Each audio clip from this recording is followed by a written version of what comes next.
आज बिहार के विधानसभा चुनाव की घोषणा हो गई है। चुनाव आयोग ने इसके बारे में तिथियों की घोषणा कर दी है और आज ही इसका हो गया है। हम लोग तो इसका स्वागत करते हैं और ये होना ही था।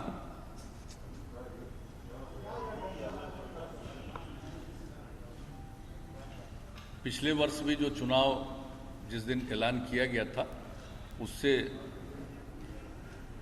लगभग 15 दिन का फर्क, और जबकि ये कोरोना वायरस के चलते एक ये भी चर्चा चल रही थी, कुछ लोगों की मांग भी हो रही थी,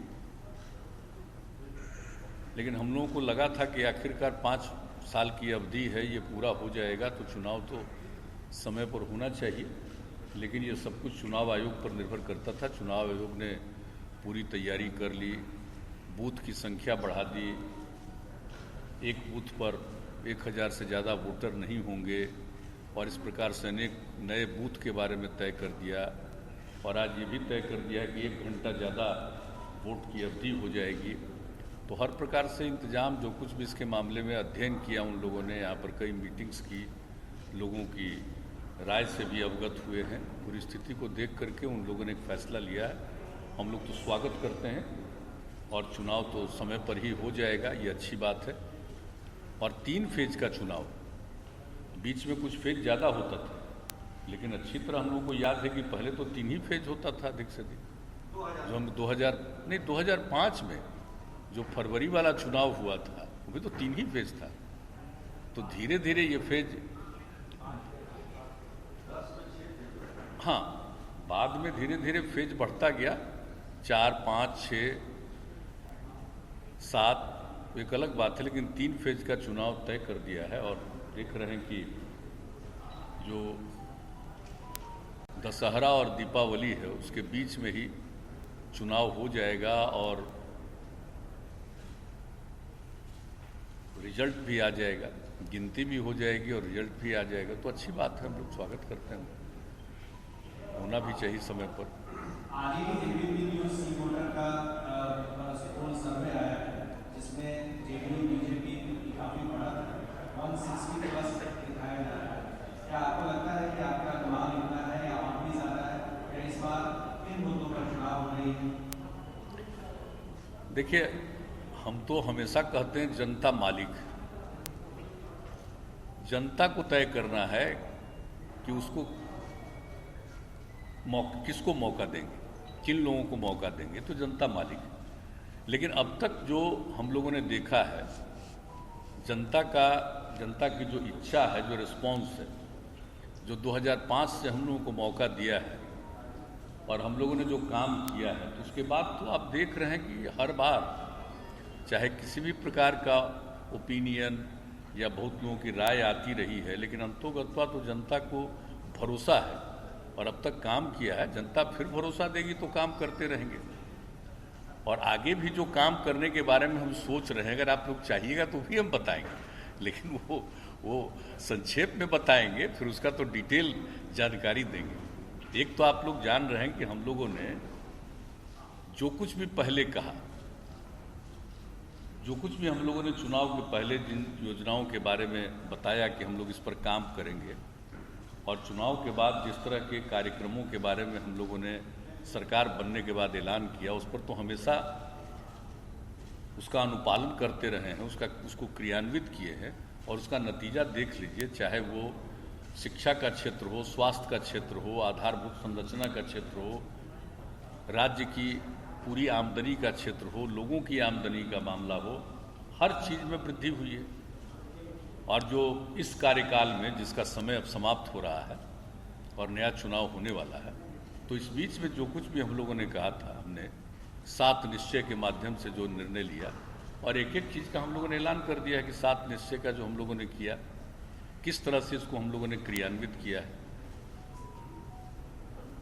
और उसके बाद जो कुछ भी है और जो काम है, बहुत सारे काम हो गए, काम प्रारंभ हो गए, बहुत सारा काम पूरा हो गया, प्रोसेस में पूरा हो गया। जैसे हम लोग इंस्टीट्यूशन बनवा रहे हैं, हर जिले में इंजीनियरिंग कॉलेज, पॉलिटेक्निक संस्थान, जीएनएम संस्थान, पैरामेडिकल संस्थान, ये सब बनवा रहे हैं।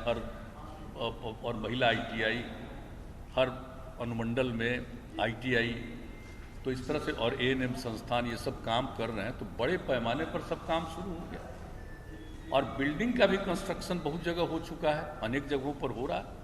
कई बार आदमी कुछ भी चाहता है, कुछ जगहों पर तो मान लीजिए जगह मिलने में विलम्ब होता है, लेकिन अब तो वो समस्या नहीं, सब जगह हो रहा है। नए मेडिकल कॉलेजेस का निर्माण, तो इन सब चीज़ों पर जो काम हुआ है, सारे संस्थानों का निर्माण, और फिर युवाओं को जो हम लोग प्रशिक्षण दे रहे थे आगे पढ़ने के लिए, ग्रेजुएशन से वो आगे पढ़ें, उच्च शिक्षा को प्राप्त करें, इसके लिए हम लोगों ने जो कुछ भी काम शुरू किया, ये सब आप देख रहे हैं कि कितना अधिक संख्या में लोग इसका लाभ ले रहे हैं। 7 निश्चय में कोई भी चीज़ पेंडिंग नहीं है, हम लोगों ने सब पर क्रियान्वयन कर दिया है। और आप समझ लीजिए कि अब जैसे 4 चीज़ों को ले लीजिए, अभी तो हम बता रहे थे यूथ वाला 2 इंस्टीट्यूशंस का हो गया, और उसके बाद जो कुछ भी हम लोगों ने किया कुशल युवा कार्यक्रम का, या स्वयं सहायता भत्ता योजना का, स्टूडेंट क्रेडिट कार्ड करके जो हम लोगों ने उच्च शिक्षा के लिए 4 लाख रुपए तक की मदद, ये सब किया, अच्छी खासी संख्या में लिया। और जो कुशल युवा कार्यक्रम किया, 10 लाख से ज़्यादा युवाओं ने प्रशिक्षण लिया। और जो हमारी उस बार यही राय थी, आप लोगों को ध्यान में होगा, हमने शुरू से कहा कि कोई भी आदमी को काम चाहिए तो उसको काम के लिए तो ट्रेनिंग होना चाहिए। तो उसके लिए जो कुछ भी हम लोग उसको ट्रेनिंग का इंतजाम किए, बेहतर संवाद करो, हर तरह से बात हो, तो एक एक चीज़ पर जो भी काम किया, कंप्यूटर पर काम करना सिखाए, तो एक एक चीज़ उसका लाभ 10 लाख लोगों ने लिया। स्वयं सहायता भत्ता योजना का भी लाभ लोगों ने लिया। तो जो कुछ भी हो, और जो हम लोग स्टूडेंट क्रेडिट कार्ड योजना चलाए उसका भी लिया। तो ये सब तो स्टूडेंट वाला हम बता रहे हैं। इस वक्त महिलाओं को 35% का जो आरक्षण था हर क्षेत्र में सरकारी सेवाओं में, अब कितनी महिलाओं का नियोजन होने लगा। पुलिस वाले में अगर देख लीजिए तो जितना पुलिस में अब महिलाएं बिहार में आ रही हैं, उतना शायद ही किसी राज्य में। तो हर तरह से काम किया। और इसके बाद जो बाकी 4 और 7 निश्चय के अंतर्गत था, हर घर नल का जल, हर घर तक बिजली पहुंचाना, हर इच्छुक परिवार तक, हर घर तक पक्की गली और नाली का निर्माण, और शौचालय का निर्माण। देखिए काम बहुत तेजी से, और आपको मालूम है कि हमने इसके बारे में विस्तृत रूप से फिगर दिया है। और आप लोग चाहिएगा तो हम उसको फिगर को, जो अब हम है, रिलीज भी कर देंगे अपनी तरफ से। आज जो हम बात कर रहे हैं सारे फिगर्स, और जान लीजिए कि अक्टूबर तक वो जो कुछ भी हमने घोषणा की वो हो ही जाएगा। और जहाँ तक शौचालय वाली बात है, वो लगभग पूरा हो गया है। और बापू जयंती के अवसर पर 2 अक्टूबर से वो समझ लीजिए कि उसका पूरे तौर पर वो काम पूरा हो जाएगा। सामुदायिक भी हम लोगों ने बनवाया है, जिसको अपने घर में, घर ऐसा है नहीं बचे गरीब लोगों को, तो सामुदायिक भी बना दिया हम लोगों ने। और बना करके एक एक चाबी उसको दे दिया कि उसको आप देखिए।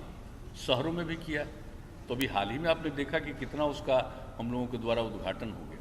तो एक एक चीज़ का काम, और आप समझ लीजिए कि ये सब काम किया है। और इस प्रकार से और भी कई योजनाएं जो हम लोगों ने चलाई 18 में, इसके अलावे भी 7 निश्चय के अलावे जो बहुत सारा काम हम लोगों ने शुरू करवाया, वो भी बहुत तेजी से काम हुआ। इसलिए जो कुछ भी काम, और पहले का भी काम, अब सड़क वाले में देख लीजिए कि सड़क वाले में पहले हम लोगों का था, राजधानी पटना सुदूर इलाके से चलकर 6 घंटा से ज़्यादा समय नहीं लगे। और उसके बाद हम लोगों ने लक्ष्य रख दिया 5 घंटा का समय रखें। अब उस पर जितना तेजी से काम हो रहा है, सड़कों का चौड़ीकरण, बाईपास, फ्लाईओवर, कितना तरह का चीज़ हम लोगों ने उसको, एलिवेटेड रोड, ये सब कुछ करवाया है। और उस पर कितनी योजनाओं को हम लोगों ने स्वीकृत किया, एक एक क्षेत्र में काम हुआ। तो इसलिए देखिए, हमने जो कुछ भी शुरू से वादा किया और जिस बात की घोषणा की, उसका एक एक काम हम लोगों ने किया। और इस बार भी जो हम 7 निश्चय का बता दिए, और कई योजनाओं के बारे में जो भी काम किया, उसका कितना लाभ लोगों को हुआ।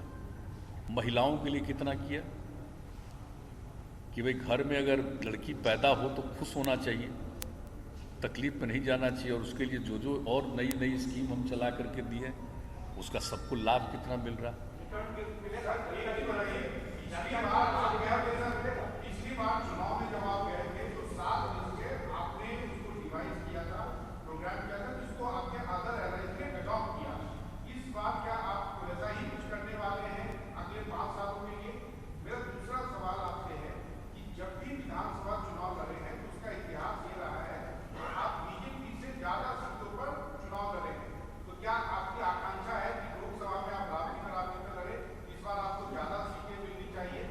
तीसरी बात है सर, क्या आपको लगता है कि रामविलास पासवान की अब आपको एनडीए में कोई जरूरत नहीं रही? देखिए, आपने जो पहला प्रश्न किया कि जैसे पिछली बार 7 निश्चय पर चले तो आगे आपका क्या है, ये बहुत ठीक आपने पूछ दिया। हम आपको बता देते हैं कि जैसे पिछली बार हम लोगों ने 7 निश्चय जो पहला चलाया वो पहला 7 निश्चय, अब अगर मौका मिलेगा तो दूसरा 7 निश्चय के बारे में हमने सोच लिया। उसी तरह से योजनाएं सब लोगों के लिए 7 निश्चय 2, 7 निश्चय 1, उस पर तो हम क्रियान्वित कर दिए। और एक बात हम बता देते हैं, जो हम 7 निश्चय 2 की बात कर रहे हैं उसमें हमने यह भी प्रावधान रखने के बारे में निर्णय किया है, मन है मेरा, कि भाई जो भी हम काम कराएंगे उसका अनुरक्षण होगा, मेंटेनेंस होगा। ऐसा नहीं है कि हम किसी के लिए कुछ बना दिए, हर घर नल का जल दे दिए, उसका मेंटेनेंस अगर नहीं हो, हर घर तक पक्की गली और नाली का निर्माण कर दिया, उसका मेंटेनेंस नहीं हो, बिजली का कनेक्शन दिया, उसका मेंटेनेंस नहीं हो, ये ठीक बात नहीं है। शौचालय वगैरह का, तो हर चीज का मेंटेनेंस जैसे हमने पहले ही से कर दिया है, सड़कों का और पुलों का मेंटेनेंस के लिए हमने पॉलिसी बना दी और उसके हिसाब से कहा है। और इसको हम तो एकदम बिल्कुल इसको लोक शिकायत निवारण कानून के अंतर्गत भी डाल दिए, ताकि अगर कोई गलती करेगा, मेंटेन नहीं करेगा, अनुरक्षण नहीं करेगा, तो न सिर्फ अनुरक्षण किया जाएगा बल्कि इसके लिए जिम्मेदार व्यक्ति के ऊपर कार्रवाई भी की जाएगी। तो एक बात हम जो बताएं, तो अब भी पुनः एक और 7 निश्चय के बारे में हमने सोचा। अगर आप कहिएगा तो उसके बारे में कुछ बताते जो हम सोचे संक्षेप में, उसका डिटेल तो फिर हम रिलीज करवाएंगे, उसका एक एक आइटम और उस तरह से करके। अभी मोटे तौर पर जो हमने सोचा है, और इसके बारे में ऐसा मत समझिएगा, हम जो काम कर रहे हैं तो हम फीडबैक लेने की भी कोशिश करते हैं कि लोगों के मन में क्या है। हम अगर कोई काम करवा रहे हैं तो पहले कुछ नहीं था, अब काम हो रहा है, तो लोगों की इच्छा होती है कि हमारा और ये काम होना चाहिए। तो इसको भी इतने दिनों पर काम करते हुए हमने जो आकलन करने की कोशिश की और एक तरह से कहिए कि उसके बारे में फीडबैक लेने की कोशिश की, तो उसके बाद अब मेरे मन में आया कि साहब हम लोगों को पुनः एक और 7 निश्चय, इसके बाद दूसरा फेज 7 निश्चय का हम लोगों को शुरू करना है। और हम लोगों को सक्षम बिहार, स्वावलंबी बिहार, सक्षम बिहार, स्वावलंबी बिहार, और इसके लिए 7 निश्चय, दूसरा 7 निश्चय सेकेंड फेज शुरू करेंगे। और पहला है यूथ के लिए हम लोगों ने सोचा है, पहला है हमारा युवा शक्ति बिहार की प्रगति। अब उसमें युवाओं को, एक तो सबको मालूम है कि भाई राज्य सरकार में या कहीं भी केंद्र सरकार हो या किसी भी राज्य में हो, हर एजुकेटेड व्यक्ति को या किसी को भी, सबको तो सरकारी नौकरी नहीं मिल सकती, उसकी तो एक सीमा है। लेकिन उनकी ट्रेनिंग इतनी होनी चाहिए, न सिर्फ एजुकेशन बल्कि उसके अलावा उनकी ट्रेनिंग इस तरह से होनी चाहिए कि साहब उनको काम मिले, हर प्रकार का काम मिले। इसके लिए जो हम प्रशिक्षण का काम कर रहे हैं उसमें और सुधार लाएंगे। जो नई टेक्नोलॉजी है उसके बारे में, जैसे हमने कहा कि भाई कंप्यूटर पर काम करना सीखिए, तो प्राइमरी चीज़ थी, अब इसको बढ़ा करके यानी नई टेक्नोलॉजी के हिसाब से उनको पूरे तौर पर ज्ञान हो और इतनी उनको जानकारी हो कि उनको कोई ना कोई काम जरूर मिले। और उनको और भी बेहतर हम एजुकेशन इस प्रकार से दें कि वो पूरे तौर पर अपनी पढ़ाई करने के बाद उनको और बेहतर प्रशिक्षण हम दे दें। तो एक तो उसका ये काम होगा कि संस्थानों में हम गुणवत्ता बढ़ाएंगे ताकि और बेहतर उनकी पढ़ाई हो जाए और उसके ऊपर बाद में ट्रेनिंग दिया जाए। हर जिले में मेगा स्किल सेंटर, मार्गदर्शन, नई स्किल में प्रशिक्षण जिसका हम जिक्र कर रहे हैं, उस तरह का कुछ करेंगे। हर प्रमंडल में टूल रूम, स्किल एवं उद्यमिता हेतु नया विभाग बनाएंगे। यानी लोगों का स्किल करना, उद्यमिता को बढ़ावा देना, इसके लिए एक अलग डिपार्टमेंट हम लोग बनाएंगे। ITI और पॉलिटेक्निक सहित सब में नया विभाग, हम सबको, यानी उसमें ITI को भी डालेंगे, पॉलिटेक्निक इंस्टीट्यूशंस को भी डालेंगे। जितने प्रकार का हम प्रशिक्षण करते हैं, इन सब लोगों को बेहतर प्रशिक्षण के लिए एक डिपार्टमेंट बनाएंगे हम लोग। स्किल एवं उद्यमिता हेतु नया विभाग, एक विभाग बना करके, और उसके माध्यम से इस तरह से लोगों को एडुकेशन के अलावे उनका प्रशिक्षण हम पूरे तौर पर करें, ताकि उनको काम मिल सके या खुद भी अपना कुछ काम कर सके और लोगों को भी काम में शामिल कर सके। तो इस तरह का हम लोग करना चाहते हैं। और अगर कोई उद्यमिता विकास के लिए काम करेगा, आपको मालूम है नई हम लोगों ने औद्योगिक नीति भी बना दी, उद्यमिता के विकास के लिए हम लोग मदद देने का भी निर्णय कर लिए। लेकिन जो उद्यमिता विकास जो करेगा, कोई भी काम करना चाहेगा, किसी भी प्रकार का उद्यम, कोई नया यूथ, तो उनको हम मदद करेंगे। उसको जितना इन्वेस्टमेंट होगा किसी भी काम में, तो मिनिमम 50% का, 3 लाख रुपया या 50% जो भी उसके लिए जरूरी है, उस तरह का हम उसको उद्यमिता के काम के लिए मदद करेंगे।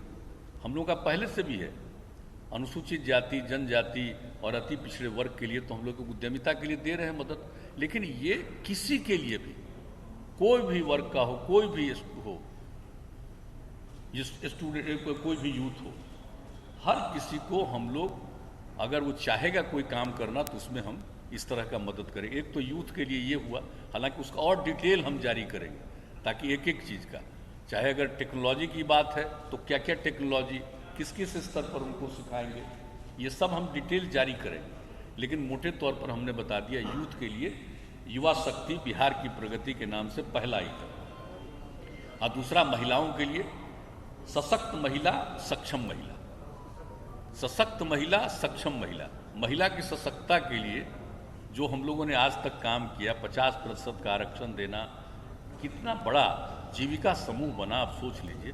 जो हमारा लक्ष्य था कि 10 लाख बनेगा, 10 लाख से भी अब ज़्यादा हो गया। 1,20,00,000 से भी ज़्यादा महिलाएं उसके साथ जुड़ गई।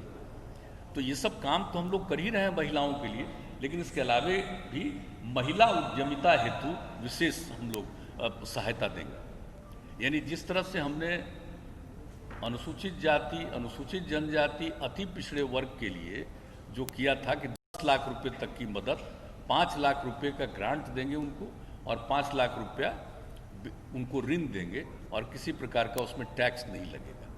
तो ये जो हम लोग किए, अब यही किसी भी महिला के लिए, कोई भी महिला चाहेगी तो उनके लिए हम एक महिला उद्यमिता हेतु विशेष योजना, इसी तर्ज पर एक योजना बनाएंगे, जिसका विस्तृत हम जारी करेंगे। उच्चतर शिक्षा हेतु प्रेरित करने के लिए, अब आप जानते हैं भी हमने महिलाओं के लिए किया है, ताकि भाई महिला हो, लड़की पैदा हो तो लोग खुश हों। तो हमने क्या किया था कि भाई इंटर पास करेगी, 12वीं कक्षा पास करेगी, अविवाहित है, क्योंकि तो आप जानते हैं हम लोग इसको देखते हैं कि किसी को विवाह कम उम्र में नहीं हो, तो उस सब के लिए काम करते हैं। तो अगर कोई 12वीं कक्षा पास करेगी तो उस समय उसकी उम्र 18 साल नहीं होती। इसलिए हम लोगों ने क्या कहा था पहले कि जो इंटर पास करेगी, 12वीं कक्षा पास करेगी, उसको हम लोग मदद करेंगे, कितना, 10,000 रुपये। और अगर कोई भी उस विवाहित भी हो जाएगी, स्वाभाविक है, ग्रेजुएशन कर लेगी, तब उनको हम 25,000 रुपये दे रहे हैं। अब हमने अब अगली बार अब के लिए तय कर दिया है कि भाई कोई भी लड़की इंटर कर लेगी तो उसको 25,000 रुपया देंगे आगे के लिए, और अगर ग्रेजुएशन कर लेगी तो 50,000 रुपया देंगे हर महिला के लिए, हर लड़की के लिए। तो ये भी हम लोगों का है, सक्षम महिला के लिए, सशक्त महिला, सक्षम महिला। और क्षेत्रीय प्रशासन में आरक्षण के रूप महिलाओं की भागीदारी बढ़ाई जाएगी। देखिए, सिर्फ नौकरी देना नहीं काम है, जहां भी जिस लेवल पर होता है, जैसे मान लीजिए थाना, जैसे ब्लॉक, अंचल, सब डिवीजन, जिला, ये सब जगहों पर हम जैसे महिलाओं को रिजर्वेशन दे रहे हैं, उसी तरह से ये इंश्योर्ड होगा कि सारे इस प्रकार की जगहों पर महिलाओं का रिप्रेजेंटेशन पूरा होना चाहिए। तो ये हमारे अगले 7 निश्चय का, द्वितीय 7 निश्चय का ये हमारा है महिलाओं के लिए इतना करने का। और उसके बाद आप जानते हैं हम तो पहले ही से कह चुके हैं, एक और हर खेत में सिंचाई के लिए पानी पहुंचाएंगे। ये हम पहले से बोल रहे हैं, आप जान रहे हैं इस साल के हम शुरू से बोल रहे हैं, उस समय कोरोना वगैरह नहीं आया था, तब से ही हम बता रहे हैं कि हर खेत में सिंचाई के लिए पानी पहुंचाएंगे। ये एक हमारा निश्चय है। ये तीसरा हो गया। चौथा, स्वच्छ गांव समृद्ध गांव। अब हर घर तक बिजली तो पहुंचा दी, अब हर गांव में, हर अनुमंडल, ये गांव ही नहीं कहिए, हर गांव में पूरे तौर पर, सिर्फ पंचायत की बात नहीं करें, हर गांव में, चाहे गांव हो मोहल्ला हो, एकदम बिल्कुल हम लोग सोलर स्ट्रीट लाइट लगवाएंगे। हर गांव में सोलर स्ट्रीट लाइट, ये हमारा अगला है निश्चय, गांव को विकसित करने का। स्वच्छ गांव समृद्ध गांव। और ठोस एवं तरल अपशिष्ट प्रबंधन, इसका ट्रायल करवा करके देखें, कंप्लीट एकदम ठोस और तरल अपशिष्ट प्रबंधन का हर गांव का इंतजाम, मैंने कोई भी गंदी चीज नहीं रहेगी। और हमने तो प्रयोग देखा है ने, एकदम बिल्कुल सब चीज को अगर ठीक किया जाता है तो उसका उपयोग 85% होता है। जिसको वेस्टेज मान करके लोग फेंकता है, 85% उसका इस्तेमाल होता है और बेहतर ढंग से होता है। और सब चीज का किस प्रकार से हम उसको अच्छा बेहतर ट्रीटमेंट करके किस तरह से कोई काम कर सकते हैं, तो ये प्रयोग करके देखा गया। तो अब लोग अगली बार करेंगे ठोस एवं तरल अपशिष्ट प्रबंधन। और जैसा हमने कहा था कि पूर्व का जो 7 निश्चय योजना के अंतर्गत जो भी हम काम किए, उसका अनुरक्षण, मेंटेनेंस, ये हर हालत में उसका मेंटेनेंस होगा। ये नहीं है कि किसी चीज को दे दिया और वो चीज आगे उसके लिए खराब हो गया, ये नहीं हो सकता। उसको मेंटेन करके चलाना है हर तरह से, जिसका हम जिक्र कर दिए। और पशु एवं मत्स्य संसाधनों का विकास, लोग गांव में रखते हैं, पशु एवं मत्स्य संसाधनों का भी विकास करने के लिए उनको जो मदद कर सकते हैं वो करेंगे पूरे तौर पर। उसका स्वच्छ शहर विकसित शहर, शहरों के लिए, गांव के लिए तो हम बता दिए, शहर के लिए भी यही जो है ठोस एवं तरल अपशिष्ट प्रबंधन, यानी कोई गांव का ये चीज कचरा ऐसे ही नहीं रहे। वृद्ध जनों हेतु आश्रय स्थल, लोग होते हैं बुजुर्ग लोग, उनके रहने की जगह नहीं, परिवार में उनको दिक्कत होती है, बाहर रहना चाहते हैं, तो हर जगह हम लोग बनवाएंगे, हर शहर में हम लोग आश्रय स्थल, वृद्ध जनों के लिए आश्रय स्थल का निर्माण कराएंगे, ताकि हमारे जो भी वृद्ध जन जिनको किसी प्रकार की कठिनाई है, परिवार में उनको कोई देखने वाला नहीं है, तो वैसे लोगों के लिए आश्रय स्थल बनाएंगे वृद्ध जनों के लिए। और शहरी गरीबों हेतु बहुमंजिला आवासन का निर्माण। अब शहर में देखते हैं कहाँ कहाँ सब ऐसे ही बसा रहता है, सब के लिए बहुमंजिला आवास का निर्माण कराएंगे, चाहे किसी भी शहर में। सिर्फ हम पटना की बात नहीं कर रहे, नगर निगम की बात नहीं कर रहे, नगर परिषद हो, नगर पंचायत हो, जितने भी शहर कहीं से भी आकर के वहां पर रह रहा है, उसको रहने की जगह नहीं है, तो हम लोग मल्टी स्टोरीड बिल्डिंग बना करके सबको एकोमोडेट कराएंगे और सबको रखेंगे। यह हमारा एक है। और जितने सभी शहर और महत्वपूर्ण नदी घाट, सिर्फ शहर ही नहीं, अब जैसे पटना शहर गंगा नदी के किनारे, इस तरह से जो भी शहर हो या जिस कोई भी जहां घाट है, उसके घाटों पर विद्युत शवदाह गृह सहित मोक्ष धाम का ये कहीं इंतजाम नहीं रहता है, उसके चलते लोगों को तकलीफ, कहीं कहीं उनको अंतिम संस्कार करना पड़ता है। और देखिए जो बिजली वाला इंतजाम जहां किया गया है, इससे लोगों को सहूलियत हो रही है। इसलिए हर जगह विद्युत शवदाह गृह सहित मोक्ष धाम का निर्माण कराया जाएगा। ये स्वच्छ शहर विकसित शहर। छठा, सुलभ संपर्कता। अब एक बात हम पहले ही कह चुके हैं कि गांव को तो, हर गांव को पक्की सड़क से जोड़ने का लगभग काम पूरा हो गया, हो रहा है, हो जाएगा।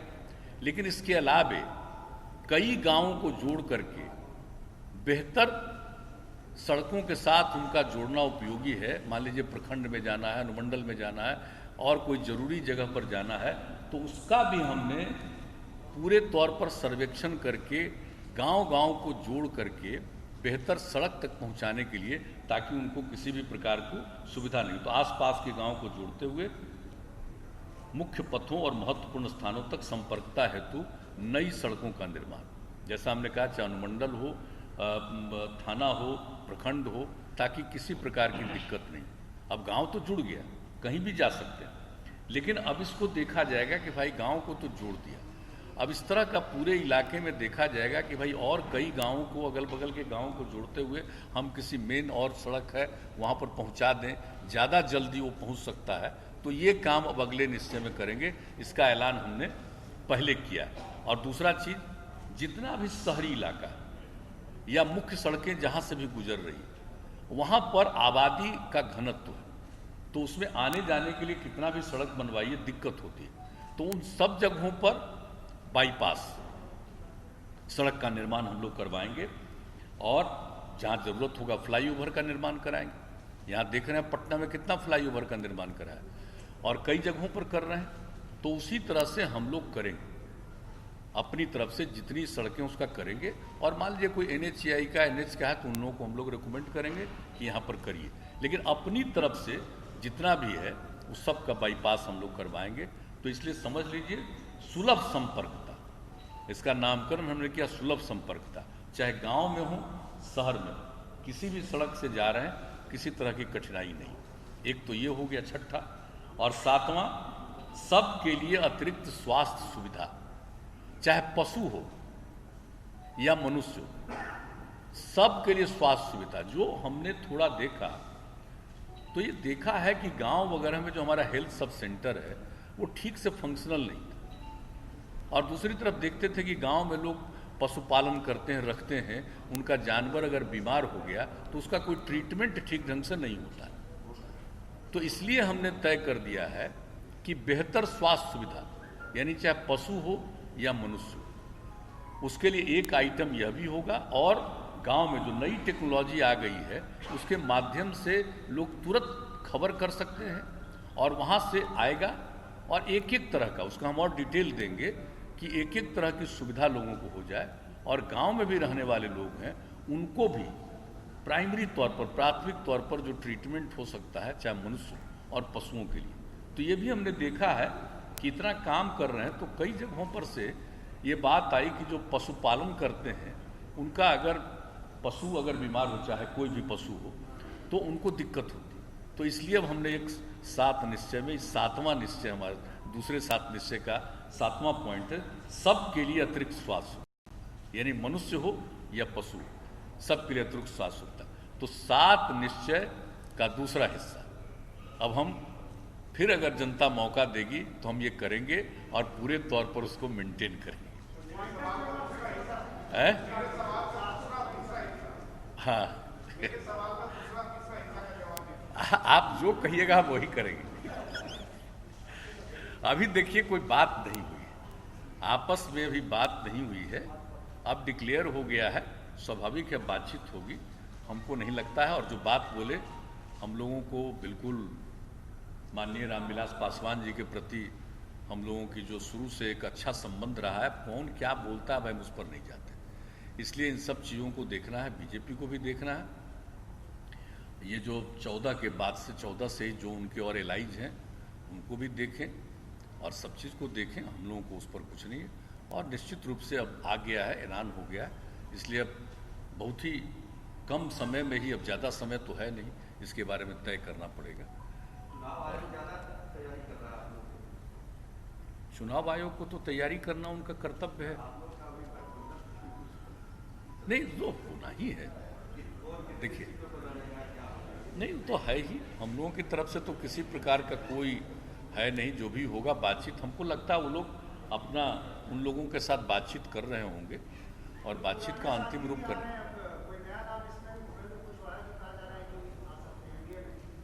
हाँ उनकी तो जानकारी नहीं, लेकिन श्री जीतन राम मांझी जी तो फिर वापस हो गए हैं। उनके साथ जो बातचीत हुई, बीजेपी ने ही कहा था हम लोगों को कि अगर वो हो, और उनसे जो बातचीत हुई तो वो तो पूरे तौर पर फिर आप वो हो गए हैं NDA के साथ। आपको लग रहा है कि मांझी जी के आने के बाद आपको अब रामविलास जी की जरूरत नहीं है? नहीं, ऐसा कुछ नहीं। देखिए जो भी लोग हैं बीजेपी के साथ हैं, उन लोगों को देख लें, अब उनकी इच्छा थी।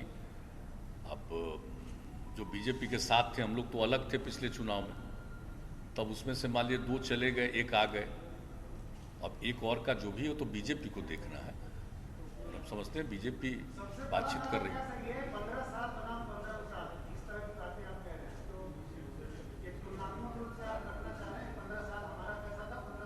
जी हाँ, बिल्कुल, हम तो प्रारंभ से ही कह रहे हैं। और हम लोगों ने तो हमने तो 7 तारीख को जो मेरा पॉलिटिकल था यहीं से हम किए थे, तो हमने तो इस बात को कह दिया कि भाई 15 साल का काम देख लीजिए और नई पीढ़ी तक, यूथ तक एक एक चीज को बता दीजिए, क्योंकि जो कम उम्र का आदमी है उस बेचारे ने देखा नहीं है बुरा हाल, वो कहाँ महसूस किया है अंधेरा को, या सड़क की क्या हालत थी, या शाम होने के पहले ही कोई घर से बाहर नहीं निकल सकता था लॉ एंड ऑर्डर का या किसी चीज का।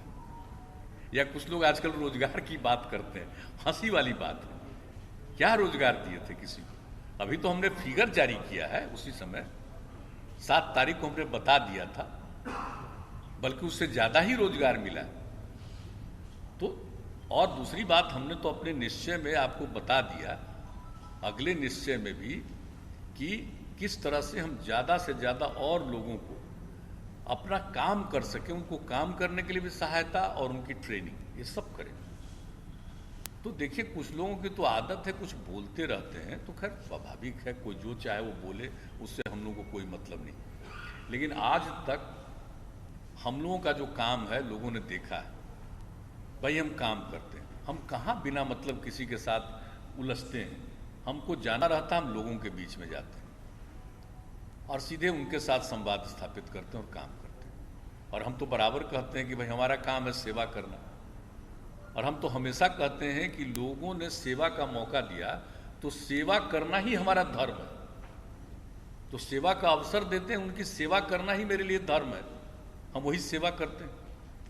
तो हम लोगों को तो और कोई मन में कोई दूसरी बात रहती नहीं, और जनता मालिक है। और हम तो एक बात कहते हैं बार बार, अभी हाल ही में हमने कहा है और शुरू से भी हम कहते हैं, मेरे लिए तो पूरा बिहार परिवार एक परिवार है, और हम सब एक परिवार के सदस्य हैं, पूरे बिहार के लोग। और कुछ लोगों को होता है पत्नी, बेटा, बेटी, वही परिवार है। हमारे लिए तो पूरा बिहार परिवार है, चाहे वो मत माने, हम सबको मानते हैं कि परिवार के सदस्य हैं। तो हम लोगों का तो विचार अलग किस्म का है भाई, इसलिए हम तो उसी के हिसाब से चलते हैं। और बाकी तो जनता मालिक है, वो काम करने का मौका देगी तो हम काम करेंगे, नहीं तो हमको क्या है, हम तो सेवा ही करते हैं ना, कोई दूसरा तो है नहीं। मेरा निजी न कोई स्वार्थ है, न मेरा कोई निजी कोई हित में कोई काम करना, हमको तो कुछ है ही नहीं। हम तो लोगों के हित में काम करते हैं, मेरा व्यक्तिगत तो कोई ख्वाहिश है नहीं। सर, कोरोना काल में चुनाव हो रहा है, रैलियां नहीं होंगी। पिछले बार जब चुनाव हुआ था आपने रैलियां की थी, बहुत फोकस आपका कैंपेनिंग रहा। रैलियां अगर नहीं होंगी तो ये जो बातें आप कह रहे हैं, जो भागवाद, जो आपकी उपलब्धियां हैं, साथ में से ये बातें आप जनता तक पहुंचा पाने में पहले से कम होंगे या ज्यादातर सटीक तरीके से पहुंचा पाएंगे? देखिए, जहां तक कोरोना की बात है, आप बिल्कुल सही कह रहे हैं।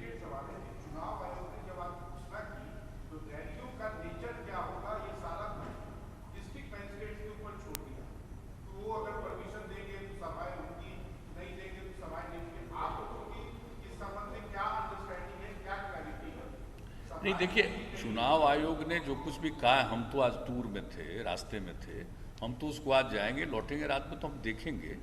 लेकिन आप जो कह रहे हैं तो उसके हिसाब से अगर यही उन्होंने कहा है तो भाई मीटिंग तो होगी ही। हमको जो लगता है हर पार्टी को मीटिंग करने का, हाँ, लेकिन मीटिंग में एक थोड़ी दूरी बना करके रखने की कोशिश करनी चाहिए, एक बात अलग है। लेकिन आप जानते हैं कभी कभी कितना भी लोगों को कहिए तो बहुत दूर नहीं रह पाते हैं लोग। हम जितना भी कहते हैं लोगों के बीच में यही प्रचार करते हैं कि एक दूरी मेंटेन करिए, मास्क का इस्तेमाल करिए, हाथ साफ करिए।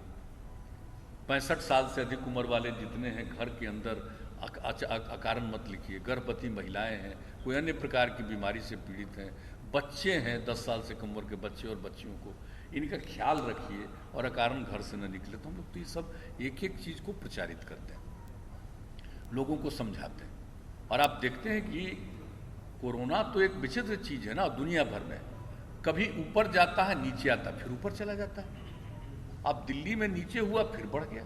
सुन रहे हैं कि इंग्लैंड में बढ़ रहा, तो कहीं भी बढ़ रहा है, तो हमारे यहाँ तो बहुत घट रहा है। और आपको हम बता देते हैं कि कोरोना की स्थिति जो हुई है, जो बात करते रहते थे, इतना ज़्यादा हम लोग रेगुलर इस चीज़ को मॉनिटर करते रहें, लोगों से बातचीत करते रहें, और हमारी ख्वाहिश थी कि हर चीज़ में हम नेशनल एवरेज से ऊपर जाएं।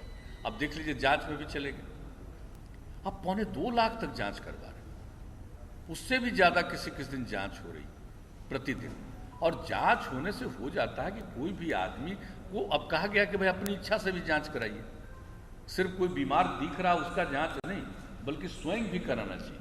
तो अब इस तरह से हम लोग कर रहे हैं। तो अब 10 लाख वाले पर जो है, जो पहले कहा जाता था बिहार में कुछ नहीं, आज की क्या स्थिति है? 10 लाख की आबादी पर बिहार में जांच जो हो गया है वो 50,232। 10 लाख की आबादी पर औसत 50,232, सॉरी 50,232, 50,232 10 लाख की। और देश का एवरेज है 10 लाख की जनसंख्या पर 48,866। देश का एवरेज है 10 लाख की जनसंख्या पर जांच का 48,866, और हम लोगों के बिहार का बढ़कर के हो गया 50,232। अब इतना हम लोग जांच करवा करके लोगों को अलर्ट कर रहे हैं, और आप जान रहे हैं कि अब 91% से भी ज़्यादा लोग ठीक हो गए हैं। लेकिन फिर भी हम लोगों को कहते रहते हैं कि भाई हम लोग कर रहे हैं, और हर प्रकार का इस्तेमाल, 3 तरह का सिस्टम भी बना करके रखे हैं लोगों के ट्रीटमेंट के लिए। ये सारा काम किया, लोगों को मदद करना, डॉक्टर्स के द्वारा मदद करना, सब तरह की बात हो रही, लेकिन ये कोई नहीं जानता है कि फिर ये बढ़ सकता है। तो लोगों को सचेत रहना है, सजग रहना है। तो कोरोना वाले में तो जितना भी हो उसके लिए एक आम तौर पर करना चाहिए उसका ख्याल, लेकिन जब चुनाव होगा तो लोग तो जनसंपर्क करेगा ही ना, लोग तो जाएंगे ही ना जनसंपर्क करने। और वोट के बारे में तो तय कर दिया कि 1 घंटा बाद तक करेंगे, और 1 लाख से माने 1,000 से ज़्यादा एक बूथ पर नहीं रहेगा। तो ये सब तो बात हो गई है। तो उसी तरह से लोग जनसंपर्क तो करेंगे, लेकिन हम लोग देख लेंगे, हम लोग कोई मीटिंग में जाएंगे तो जो प्रावधान रहेगा उसके हिसाब से हम लोग पार्टी और अपने जो हम लोगों का अलायंस है उनके लोगों को यही कहा जाएगा कि उसी तरह से हम लोग को करना चाहिए। और आप जानते समय तो अब इतना है नहीं। आप देख लीजिए कि जिस दिन से नॉमिनेशन फाइल, तो आप समझ लीजिए कि पहला बार जिस दिन नॉमिनेशन फाइल करके विड्रॉवल का लास्ट टाइम होगा, उसके बाद से ही ना प्रचार शुरू कर सकते हैं। तो उसको देख लीजिए तो कितना दिन मिलेगा, 1 महीना भी नहीं मिलेगा, 1 महीना से भी कम मिलेगा।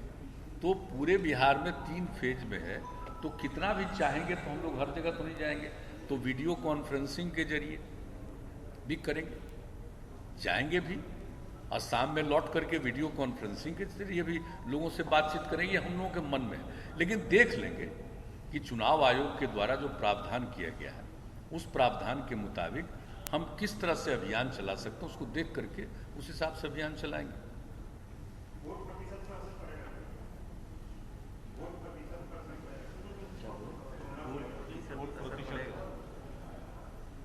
देखिए, हमको लगता नहीं है कि उतना ज़्यादा कोई वोट प्रतिशत पर असर पड़ेगा, क्योंकि एक ऐसी चीज़ है ना कि चुनाव का जब कैंपेन शुरू हो जाएगा और इसकी बात शुरू होगा तो लोग जाएंगे। क्योंकि हम जो देखते हैं, कहीं भी जाते हैं तो लोग, कितने लोग दिख जाते हैं, तो ऐसा नहीं है कि लोग कन्फाइंड रहेगा, हमको नहीं लगता। हमको लगता है कि ज़रूर लोग वोट देंगे और ठीक ही रहेगा वोट का प्रतिशत भी। मेरी अपनी समझ जो है, लोगों को जितना हम आज तक समझते हैं और जिस तरह से जो भी हमारा अपना अनुभव है, हालांकि ये तो एक बिल्कुल विचित्र चीज़ है, ऐसा तो दुनिया में कभी था ही नहीं, इस तरह की कोई बीमारी और ऐसा कोई चीज़, तो एक तो पृथक स्थिति है।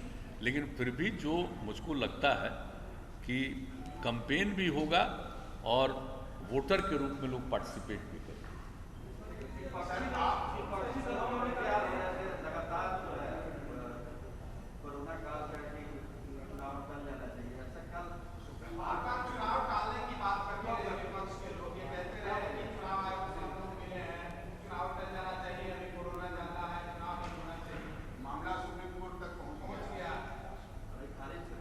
तो उसमें क्या है, देखिए, तो चुनाव आयोग का संवैधानिक अधिकार है, इसमें किसी का इंटरफेरेंस नहीं। ये चुनाव आयोग का संवैधानिक अधिकार है और चुनाव आयोग ने जो तय किया उसी के मुताबिक होना है। अब कोई नहीं चाहते थे वो क्या करेंगे, चुनाव में भाग नहीं लेंगे? हमको तो ऐसा नहीं लगता कि कोई चुनाव, सब लोग चुनाव में भाग लेंगे। अब बोल जो भी रहे थे, कोरोना काल में आपने जो लोगों के खाते में जो प्रवासी जो आए उनके खाते में पैसे या फिर अनाज का जो वितरण हुआ, चाहे केंद्र सरकार हो जो फ्री राशन और लोगों के खाते में पैसे क्वारंटाइन सेंटर में जो आपने व्यवस्था की वो फ्री है, इन चीजों का लाभ मिलेगा चुनाव में एनडीए को? या हम लोग तो अपना कर्तव्य निभाते हैं, हम नहीं सोचते हैं कि कोई लाभ या नुकसान की बात। वो तो मेरी ड्यूटी थी ना, हमने तो एक एक बात कह दिया है लोगों को। बाहर जो लोग थे फंसे हुए, सबका फोन पर लोगों को मालूम है किस तरह से बात किया गया। सीएम ऑफिस में,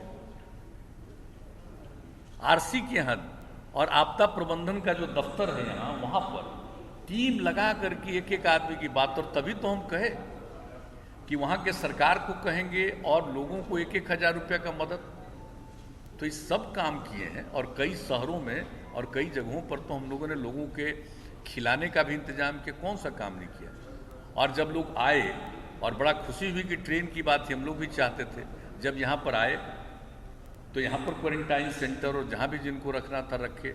8 जगह के लोग जो आ रहे थे उनको, बाकी लोगों को कहा गया होम आइसोलेशन में रहिए, सबको हम लोगों ने मदद किया।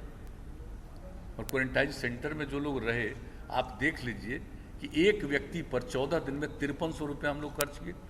तो हर तरह से हम लोग को जो ड्यूटी था, जो कर्तव्य था, तो वो तो हम अपना ड्यूटी करेंगे। ये हम थोड़ी चाहेंगे कि हम जो ड्यूटी कर रहे हैं तो इसका हमको लाभ मिलेगा, या हम सोचते ही नहीं है कभी। ये तो मेरा ड्यूटी करना मेरा फर्ज है, ये तो सेवा का अंग है। एनडीए का सीट शेयरिंग जो है अभी तक नहीं हो पाया, तो क्या ये सीट शेयरिंग फेज वाइज होगा या पहले होगा, या आप लोग चिराग पासवान के जाने का इंतजार कर रहे हैं बिल्कुल कुशवाहा की तरह? नहीं, ऐसा हम लोगों का विचार नहीं। हमको लगता है कि जल्दी से जल्दी हो ही जाएगा, जल्दी से जल्दी हो ही जाएगा।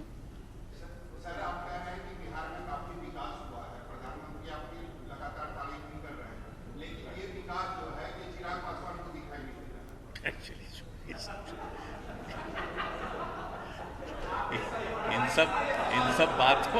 इन सब बातों को भूल जाइए। हम उन बातों पर ध्यान नहीं देते। हम सबका सम्मान करते हैं। जो हमारे साथ एलाई होंगे उनका भी सम्मान करते हैं, और जो हमारे विरोधी हैं उनका भी हम सम्मान करते हैं। उनको अधिकार है मेरे ऊपर जितना बोलिए, हम नहीं बिना मतलब का बोलेंगे। हम थोड़ा बहुत भले ही कभी कभी जरूरत होता है तो बोल देते हैं, लेकिन हम नहीं करते। हम सबको इज्जत करते हैं, अपने स्वभाव के मुताबिक या अपनी आदत के मुताबिक, या कोई एडवाइस देता होगा तो उसके सलाह पर कुछ बोलना, कुछ कहना, कुछ ट्वीट करना, ये लोगों का अपना काम है, उससे हमारा कोई लेना देना नहीं।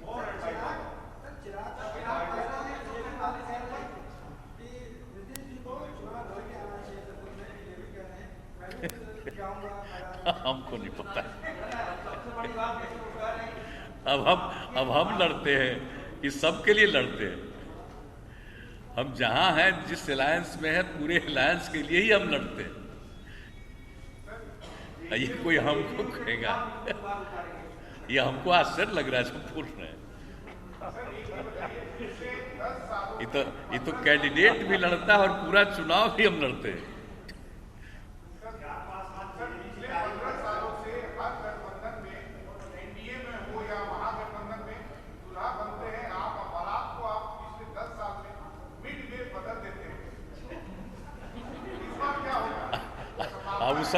वो सबका तो उस समय बताए थे ना, अब ये छोड़िए। अगर जो एक्सप्लेन कर देते लोगों के सामने, तो नौबत कहाँ थी। इसलिए अब उसको, अब जो कुछ भी हुआ चलिए, पुरानी बातें हैं। लेकिन आप देख लीजिए कि इतने दिनों से जो भी काम किया। एबीपी न्यूज आपको रखे आगे।